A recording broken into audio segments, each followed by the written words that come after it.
The distant glow painted the night sky an eerie orange as flames hungrily devoured the lone stagecoach stop 10 miles outside of Deadwood Junction. The sound of splintering wood echoed across the plains as the roof finally gave way, sending a shower of embers spiraling into the darkness. Screams had filled the air just moments earlier, terrified voices pleading for mercy until they were silenced by gunshots or consumed by the inferno. Sheriff Jedediah Crane stood at his office window, weathered hands gripping the splintered wooden frame as he watched the distant fire cast its unholy light against the clouds.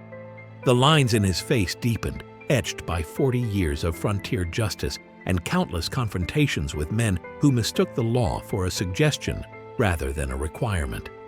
He took a long, slow drag from his cigarette, the smoke curling around his silver-streaked mustache as he exhaled. "They're sending a message," he muttered to himself, his gravelly voice barely audible over the ticking of the ancient clock on the wall. Behind him, Deputy Wilson shifted uncomfortably, his young face pale in the lamplight. "What do we do, Sheriff?" "That's the third attack this month." Crane didn't answer immediately. Instead, he reached for the bottle of whiskey on his desk, pouring a finger's worth into a smudged glass. The amber liquid caught the lamplight as he swirled it thoughtfully. "The Black Vultures aren't just raiding anymore," he finally said. "They're making a statement. Wyatt Mercer wants this town, and burning down our only stagecoach stop is his way of cutting us off."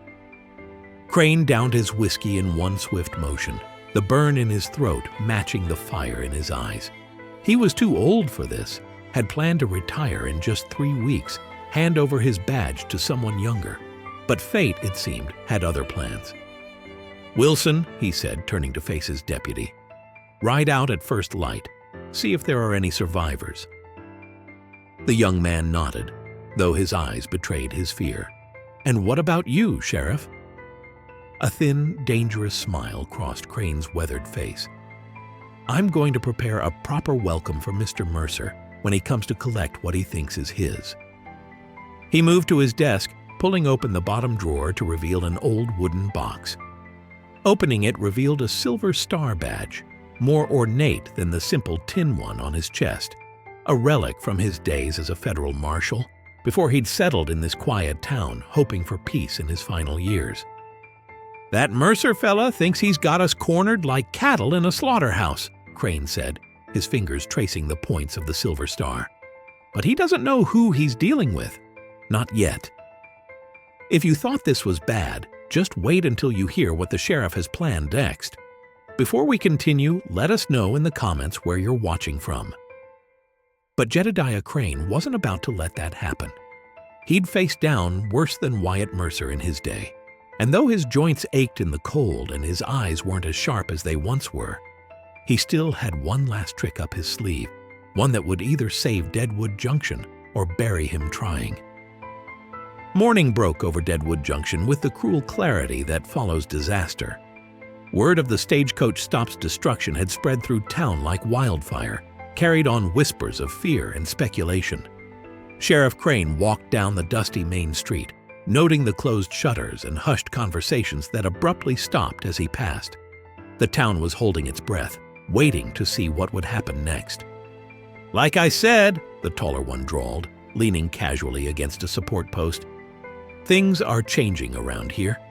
Mr. Mercer is offering protection for those smart enough to accept it. 20% of your weekly take seems fair, considering the dangerous times we're living in." Ellie's eyes flashed dangerously. 20%? That's robbery, Fletcher, and you know it. "Call it what you want," Fletcher replied with a shrug. "But without that stagecoach stop, your supplies are going to dry up mighty fast. Shame if something were to happen to this nice store of yours, too." The crowd murmured anxiously. Several business owners exchanged worried glances, already calculating what surrender would cost them. Fletcher's companion, a stocky man with a face like weathered leather, smirked at their obvious fear. "Mr. Mercer controls the roads now," he added. "Anyone wanting to bring goods into Deadwood Junction will need his blessing." Ellie's hand drifted subtly toward the shotgun leaning against the doorframe behind her. My father didn't build this store just to hand it over to vultures like you." Fletcher's expression darkened. His hand moved toward his holster but froze when a voice cut through the tension like a knife. "That's far enough, Fletcher." Sheriff Crane stood at the edge of the crowd, which parted before him like water. Though he wasn't a particularly tall man, there was something in his stance that commanded attention. The calm confidence of someone who had stared down death so many times they'd become old acquaintances. "Sheriff," Fletcher acknowledged with a mocking tip of his hat, "just having a friendly business discussion." "Looks more like extortion to me," Crane replied evenly, coming to stand beside Ellie. "And last I checked, that's still illegal in Deadwood Junction." The second enforcer spat in the dirt. "Law's changing. Mercer runs things now." "Does he?" Crane's voice remained calm, but there was steel beneath it. "Funny, I don't recall seeing his name on the deed to this town." Fletcher's eyes narrowed. "You're fighting a losing battle, old man. Mercer's got 30 guns. How many you got?" "Just the one," Crane patted his holster. "But it's all I need for the likes of you." For a tense moment, no one moved. Then Fletcher smiled, a cold, empty gesture that never reached his eyes. "We'll be back tomorrow for your answer," he said to the crowd. "Choose wisely, folks." As they mounted up and rode out, the townspeople erupted in panicked discussion. Mayor Halloran approached, his face ashen. "Sheriff, what are we going to do? We can't fight the Black Vultures." Crane surveyed the frightened faces around him, knowing Mercer was counting on their fear. With no reinforcements coming and supplies soon to dwindle, time was running out. "Maybe not," he said quietly, his mind already turning toward a dangerous gamble. "But I know some who can." The Rusty Nail Saloon squatted at the edge of town like a weathered toad, its windows glowing amber against the gathering dusk. Sheriff Crane pushed through the batwing doors, the piano player faltering mid-note as conversations died. In the smoky haze, patrons turned to stare, some with curiosity, others with undisguised contempt. Crane scanned the room methodically, his gaze settling on a corner table where 4 men sat playing cards. None of them looked up from their game, but their deliberate disinterest told him everything he needed to know. "Evening, gentlemen," Crane said, approaching their table. "Mind if I join you?" The oldest of the 4, a man with a silver-streaked beard and a scar bisecting his left eye, flicked a glance upward. "Sheriff's badge ain't welcome at this table." "That's so, Jericho?" Crane pulled out a chair anyway, settling into it with deliberate slowness. "Seems to me you boys might be interested in what I have to say." "I heard what happened at the Stagecoach stop," Hex said finally. "Mercer's making his move." Crane nodded. "And I need men who can stop him." A bark of laughter escaped Riley's lips. "You're deputizing us? That's rich." "Not deputizing," Crane corrected. "Hiring. One job, good pay, and a clean slate for past indiscretions." The men exchanged glances, their interest piqued despite themselves. "Why us?" Mateo asked, his accent giving the words a musical quality that belied the danger in his dark eyes. "Because you're the best," Crane answered simply, "and because Hex here has personal business with Mercer." Hex's expression hardened. 3 years ago, Mercer had ambushed Hex's younger brother, hanging him as a message to those who resisted the Black Vultures. The debt of blood remained unpaid. "What's your plan, Sheriff?" Hex asked, his voice carefully neutral. Crane leaned forward. "Something Mercer won't see coming, but I need guns I can trust." "One condition," he said. "When we find Mercer, he's mine." The next morning saw the town transformed. To casual observers, Deadwood Junction appeared to carry on as usual. Storekeepers swept their porches, the blacksmith's hammer rang out from his forge, and dogs dozed in patches of sunlight. But something had shifted beneath the surface, a quiet determination taking root where fear had previously dominated. In the sheriff's office, Crane bent over a crude map of the town, his finger tracing potential approaches and vulnerabilities. Hex stood at his shoulder, his weathered face giving nothing away as he assessed the hastily drawn battle plan. "Mercer will come in force," Hex said. "He'll want to make an example." The door swung open as Ellie entered, carrying a tray with coffee and a telegram form. "It's done," she announced. "I sent word through Mason at the telegraph office that the town council wants to negotiate terms." "And Mason knows to make sure that information finds its way to Mercer's men?" Crane asked. Ellie smiled thinly. "Mason's cousin works for the Vultures. He'll talk."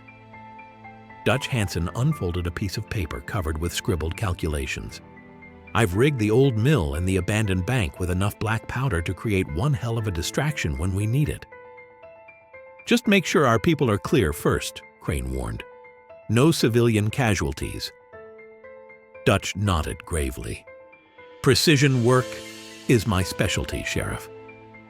Across town, Mateo and Riley were positioning townspeople who had agreed to fight, showing them how to create effective firing positions from everyday locations, behind water troughs, from second-story windows, atop the livery stable.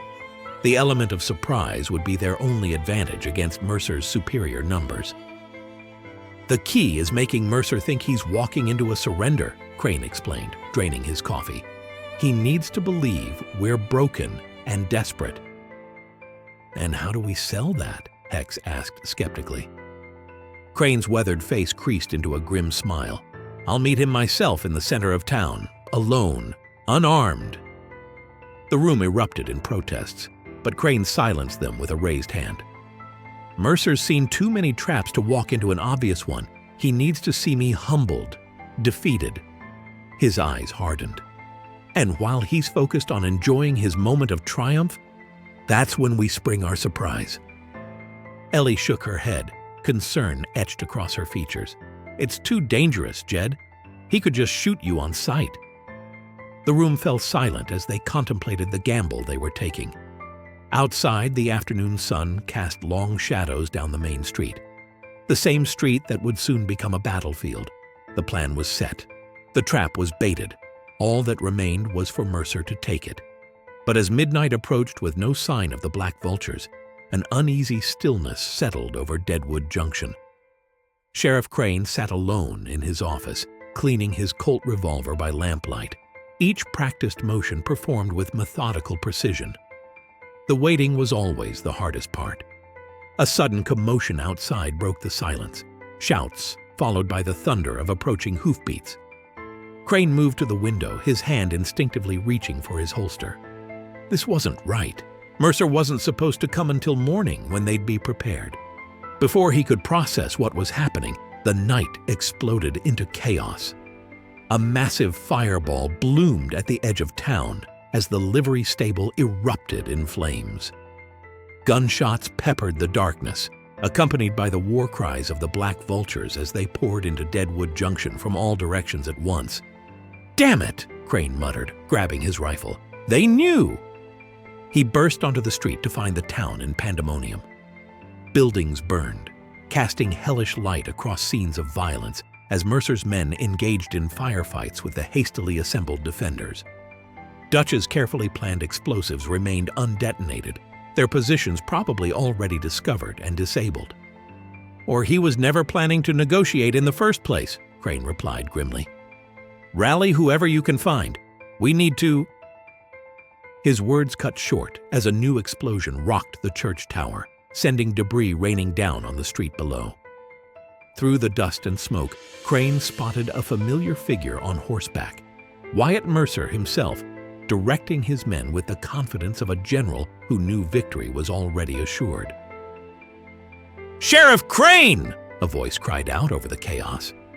Turning, Crane saw Fletcher emerge from an alley, dragging Ellie with him. Her face was bloodied, but her eyes blazed with defiance as she struggled against her captor's grip. "Let her go, Fletcher!" Crane shouted, raising his rifle. "This is between me and Mercer." Fletcher laughed, pressing his revolver against Ellie's temple. "Boss wants to talk to you, Sheriff, over at the saloon. Come alone, or I decorate the street with the lady's brains." Hex raised his pistols, but Crane placed a restraining hand on his arm. "Don't," he warned. "Too risky." "It's a trap," Hex hissed. "I know." Crane handed over his rifle. "Get to the others. Stick to the plan. Just adjust it." As Crane moved towards the saloon, the fighting seemed to part around him like water around a stone. Mercer's men let him pass, some sneering, others watching with wary respect. The trap he'd so carefully set had been turned against him, sprung before it was ready. Now he was walking willingly into Mercer's jaws. The saloon stood oddly untouched amid the destruction, its lamps casting golden light across the blood-slicked boardwalk. Inside, Wyatt Crow Mercer waited, seated at a table with a bottle of whiskey and 2 glasses, as if he were hosting a social call rather than orchestrating a massacre. "Sheriff," Mercer greeted him, his voice smooth as silk, "I believe you wanted to discuss terms?" Behind him, more black vultures filled the room, their guns trained on Crane. Through the window, Crane could see Ellie being held outside, still struggling despite the odds. "I'm here, Mercer," Crane said evenly. "Let the woman go." Mercer smiled, a predator's grin. "All in good time, Sheriff." "All in good time." "Have a seat, Sheriff," Mercer gestured to the empty chair across from him, as casual as a man inviting an old friend to dinner. The saloon reeked of gunpowder and whiskey, a dangerous combination made worse by the bloodthirsty men who filled it. Crane remained standing. "I said, let her go." "And you'll get what you want when I get what I want," Mercer replied, his smile never reaching his cold eyes. He was younger than Crane by at least 20 years, handsome in the way of predators, all sharp angles and coiled menace. His black coat was immaculate despite the chaos outside, the silver vulture pin on his lapel catching the lamplight. "Deadwood Junction belongs to me now. All I need is your surrender to make it official."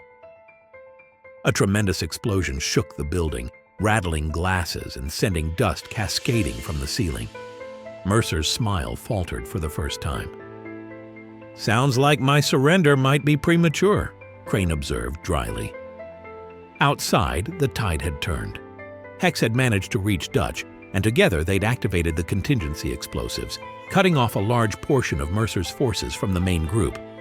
The townspeople, rallied by Mateo and Riley, had begun to fight back with newfound determination. Vance the Reaper Caldwell, Mercer's second-in-command, burst through the saloon doors, his face streaked with soot. "Boss, we got trouble. They were ready for us."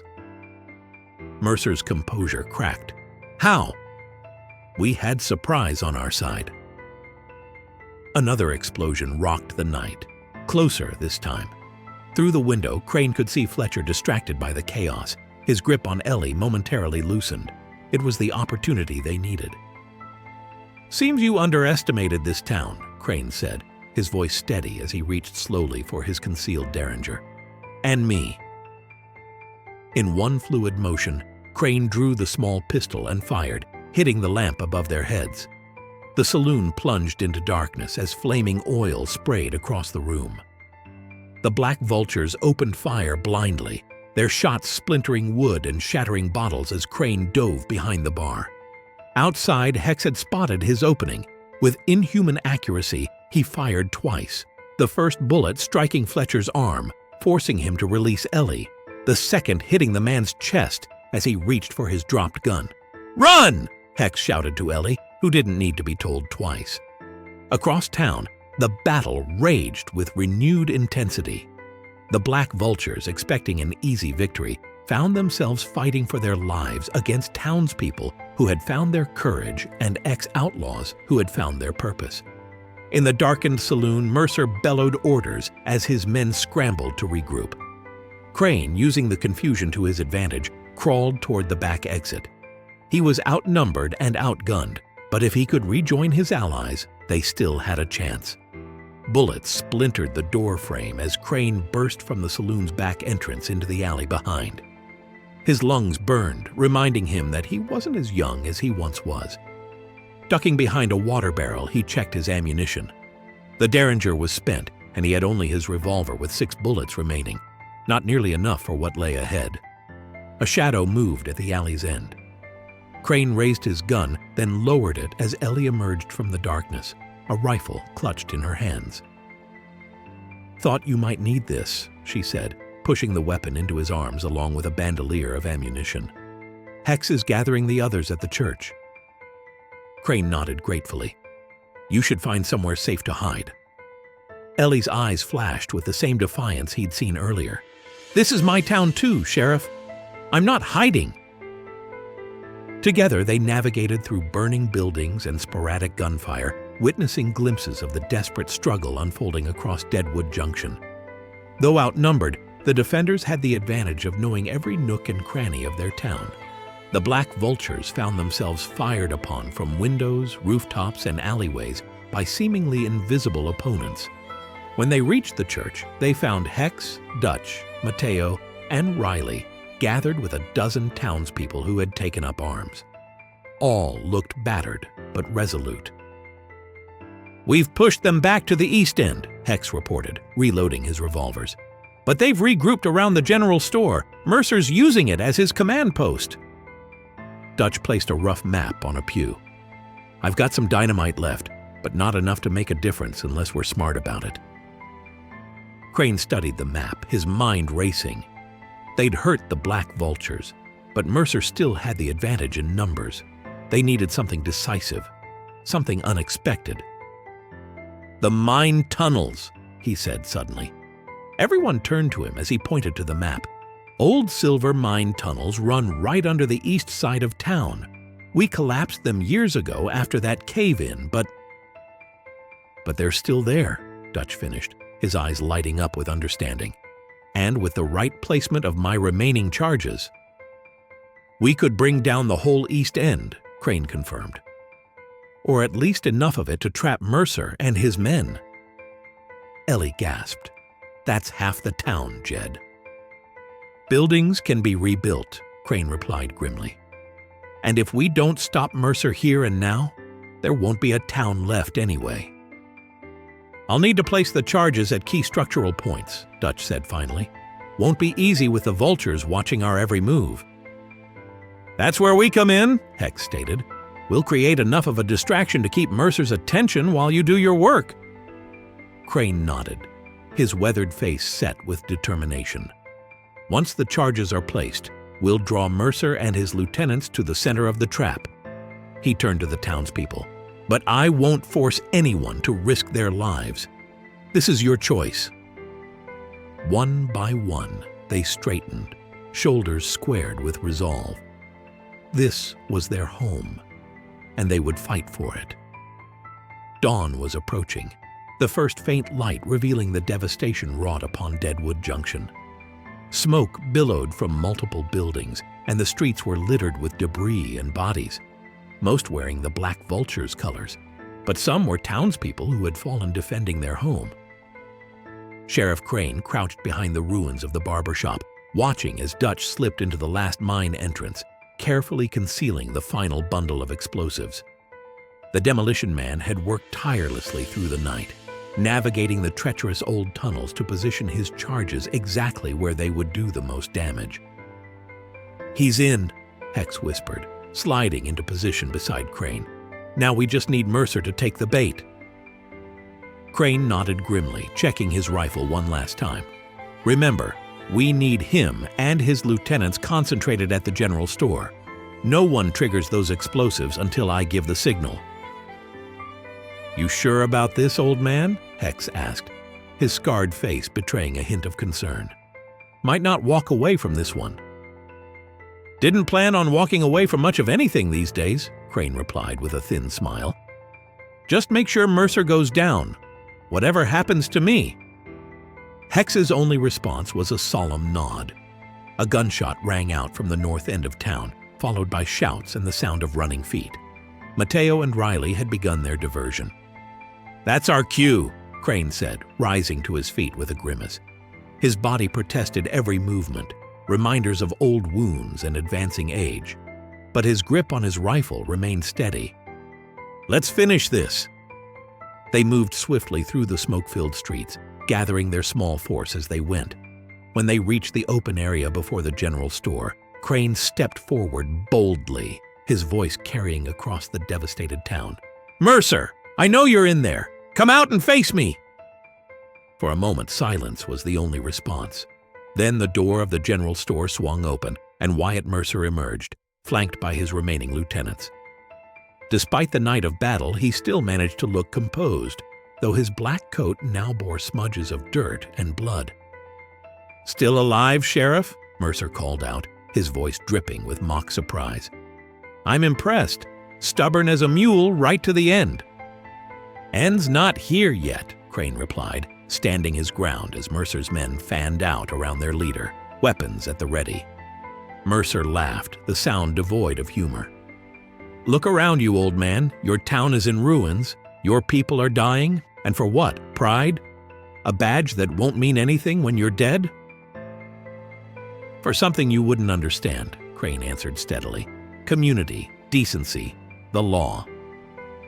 Mercer's smile vanished, replaced by cold contempt. "The law? Out here, the only law is strength." He drew his pistol, an ornate weapon with a pearl handle. "And I'm about to show you just how the law works in my territory." The tension in the air was palpable as Mercer and Crane faced each other across the debris-strewn street. Neither man moved, their eyes locked in a silent battle of wills that spoke volumes about the chasm between them. One man, who saw power as something to be taken. The other, who understood it as something to be used responsibly. "Last chance, Sheriff," Mercer called out, his pearl-handled revolver glinting in the early morning light. "Throw down your weapons, all of you, surrender the town, and I might let some of you live." Crane stood resolute, his rifle held casually across his body. Behind him, Hex and the townspeople remained steady, their faith in their sheriff unwavering despite the overwhelming odds. "Funny thing about last chances," Crane replied, his voice carrying clearly across the distance. "They work both ways." He raised his hand slightly. The signal Dutch had been waiting for. Somewhere beneath their feet, a match struck against stone. Mercer's brow furrowed at Crane's cryptic response. "Always with the riddles, old man. Let's see how clever you feel with a bullet in your—" The ground shuddered beneath them, cutting off Mercer's threat. A low rumble built rapidly into a deafening roar as the first charges detonated deep underground. The earth seemed to sigh, then buckle as buildings around the general store began to shift on their foundations. "What have you done?" Mercer shouted, his composure finally cracking as his men looked around in panic. "Showed you why you should have studied the ground you were standing on," Crane answered, backing away steadily as larger explosions tore through the mine tunnels. The street before the general store split open like a massive wound, swallowing two of Mercer's men in an instant. The remaining black vultures scattered in terror as more buildings began to collapse around them, trapping some and crushing others beneath tons of wood and stone. Dutch had done his work perfectly. The explosions were collapsing the tunnels in sequence, creating a controlled wave of destruction that spared much of the town, while devastating the area where Mercer and his men had concentrated their forces. In the chaos, Mercer staggered toward Crane, his face contorted with rage and disbelief. "You're willing to destroy your own town just to defeat me?" "Town's more than buildings," Crane replied steadily. "It's people, and they'll rebuild without vultures circling overhead." Mercer's response was to raise his pistol and fire, the bullet grazing Crane's shoulder. The sheriff returned fire without hesitation, his shot striking Mercer in the leg. The gang leader went down hard, clutching his bleeding thigh as the ground continued to rumble and shift beneath them. Through the dust and smoke, the Reaper Caldwell, charged toward Hex, firing wildly. The two men collided in a brutal hand-to-hand struggle, their guns forgotten as they grappled amidst the disintegrating town. "Hex!" Crane called out, but his warning was lost in the din of collapsing buildings and screaming men. When the dust cleared momentarily, Crane saw Hex standing over Caldwell's motionless body, bloodied but victorious. Around them, the remaining black vultures were either fleeing or surrendering to the armed townspeople who had emerged from their positions. Crane limped toward Mercer, who lay pinned beneath a fallen beam, his once immaculate clothes now coated in dust and blood. The gang leader's eyes blazed with hatred as Crane approached. "Go ahead," Mercer spat. "Finish it." Crane regarded him coldly. "That'd be too easy.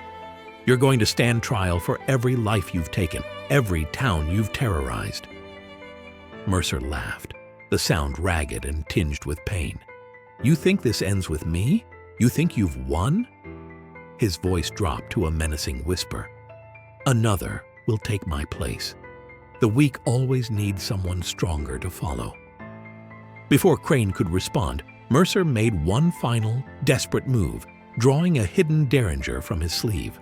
The shot rang out, striking Crane squarely in the chest. The sheriff staggered backward, returning fire instinctively. His bullet found its mark, striking Mercer between the eyes.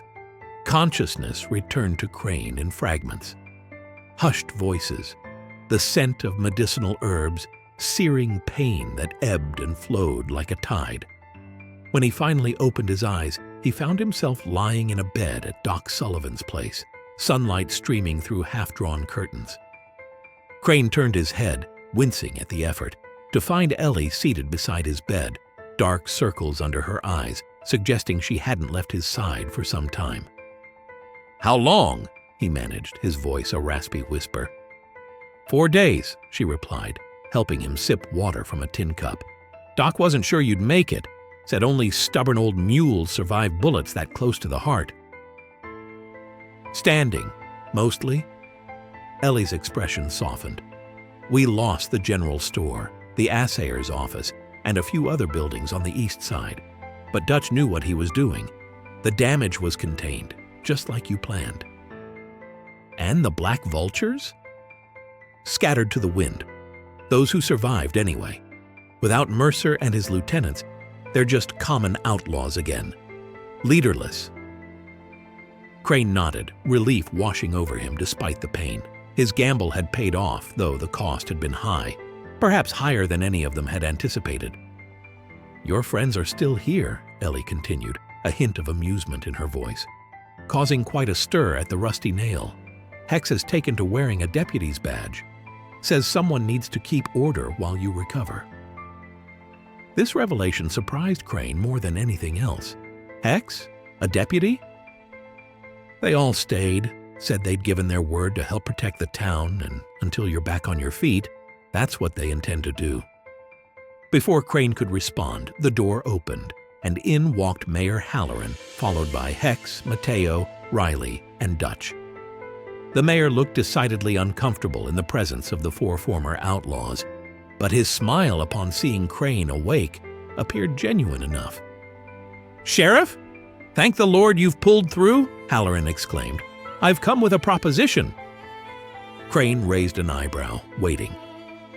"The town council has voted unanimously to offer permanent deputy positions to these men," Halloran continued, gesturing awkwardly to Crane's unlikely allies. "With your approval, of course." Hex leaned against the doorframe, his scarred face impassive.